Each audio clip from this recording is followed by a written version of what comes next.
y de lo artificial. Esto es también muy interesante porque estamos en 1900, casi aún ni está pasando nada en lo que tiene que ver con la revolución industrial, pero ya tenemos un filósofo, nada más y nada menos que Henri Bergson, que ya nos ha puesto en guardia, contra las máquinas.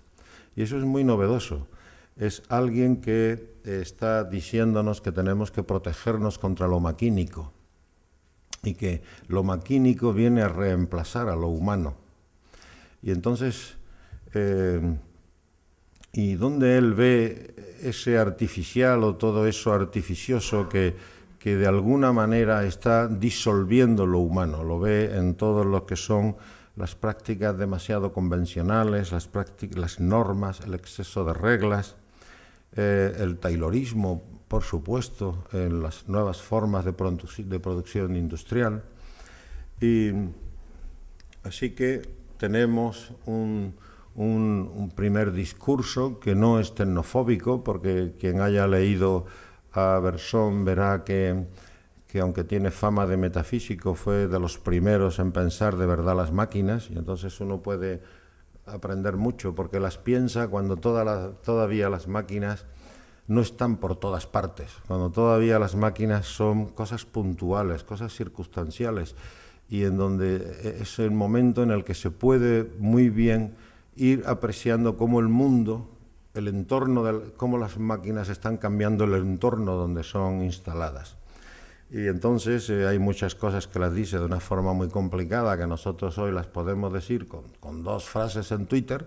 y él pues no lo ve todavía tan claro como nosotros y necesita 2 capítulos para decir algo tan obvio que hoy cualquiera podría entender. Pero en todo caso, aquí ya hemos llegado al nudo de la cosa, de la cuestión, porque si yo quería hablar de tecnología y risa, pues aquí tenemos a alguien que nos ha puesto justo delante de ese problema. Como la risa, según él la ve, es la única manera y la manera humana de reivindicar lo humano frente a lo maquínico. Y entonces es un gesto disruptivo para Bergson, es un gesto de disolución de fronteras, unas extrañas fronteras que están apareciendo por todos lados, que tienen que ver con todas las fronteras que hasta ahora ya he mencionado, la que hay entre lo profano y lo erudito, y ahí recuerdo a Tales, ¿no? Enseguida conectarán, pero en todo caso, si no, en las preguntas puedo hablar. El orden y el caos, la tradición y la innovación, porque esto de que el cerebro premie a los sujetos que descubren cosas nuevas, esto es una cosa apasionante también, sobre la que se podría estar discutiendo mucho tiempo. Y finalmente esta otra tensión entre lo humano y lo maquínico, ¿no? Son demasiadas fronteras que nadie sabe cuándo aparecieron, nadie sabe bien por qué las seguimos manteniendo, y que, por supuesto, este es uno de los espacios, no sé si de los pocos espacios que hay por España y también por Europa, que están intentando saber si esas fronteras las necesitamos y para qué, cuál es la función, quién las inventó, porque todo el mundo sabe que las fronteras son dispositivos técnicos y políticos. Si estuviera yo muy subido de tono diría biopolíticos, criptopolíticos y geopolíticos, pero no es necesario usar palabras tan grandes, ¿no? Entonces el asunto es, y aquí es donde he introducido la gran modificación de mi intervención de hoy en relación a lo que traía pensado de Madrid, para conectar con las preocupaciones que ayer escuchamos y con las que sostiene el proyecto SEMOS en este caso, es qué hacer para hacer visibles todos esos dispositivos insidiosos que están por todas partes y que construyen fronteras que no necesitamos y para las cuales y ante las cuales pues tenemos mucha gente que nos está invitando todo el tiempo a la risa, que nos está invitando a reír. El asunto es que a mí no me interesa, digamos, que una pedagogía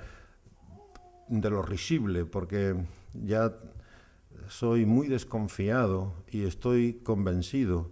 profundamente convencido que si yo lograra decir cómo hacer una pedagogía de lo risible, seguro que Bill Gates creaba los programas necesarios para hacerlo y ya usarían todo nuestro ocio, nos convencerían que la mejor manera de comprarles es reír y sería otro enorme recurso que pondríamos a disposición, no de la libertad, en la que sigo creyendo asociada a la risa, sino asociada a los grandes negocios que sin duda se pueden hacer, como ya se están haciendo con el ocio, con el cuerpo y con tantas otras cosas. Ahora le ofreceríamos un nuevo recurso, la risa. Así que el asunto, yo estoy instalado un poco en ese tipo de preocupaciones como de las que Debord, ¿no?, nos quiso invitar a considerar, aquello de que las cosas cuanto más expuestas, menos visibles son. Y también lo dijo Habermas, los públicos, cuanto más hablamos de ellos, más irrelevantes son, ¿no? Y eso lo dice en el libro donde piensa la emergencia de los públicos como actor histórico, ¿no? Y ayer hablaron también del aula y de los alumnos como otros actores que se nos han disuelto y que los hemos perdido como referencia. Y entonces el asunto es cómo hacer visibles todas esas fronteras. Yo creo que uno de los programas, de los proyectos más necesarios, más urgentes para nuestro mundo es hacer visibles las tecnologías. Las tecnologías están por todas partes y ni siquiera las vemos. Cuando estaba Jesús hablándonos de la importancia de la pedagogía de la esperanza de Freire y dijo que hay que enseñarle a la gente a escribir, no para que saquen buenas notas y luego consigan mejores empleos, sino para hacerse visibles, para contar su biografía. Y yo comparto plenamente eso, pero también comparto la tesis de Donna Haraway de los cyborg, cuando nos dice que ya que todos somos cyborg, y dice que la tecnología principal de los cyborg, la tecnología por antonomasia de los cyborg, que es el nuevo actor histórico, que ella lo entiende como un actor también liberador, especialmente para las mujeres, dice que la tecnología característica de los cyborg es la escritura. Y es emocionante, porque a veces no queremos darnos cuenta que escribir ya en sí mismo es una tecnología y bien sofisticada. Esto de codificar nuestros sentimientos, codificar nuestras emociones, codificar nuestras experiencias, con una gramática, unas reglas tan estrictas y con unas palabras que son espacios de consenso, ¿no?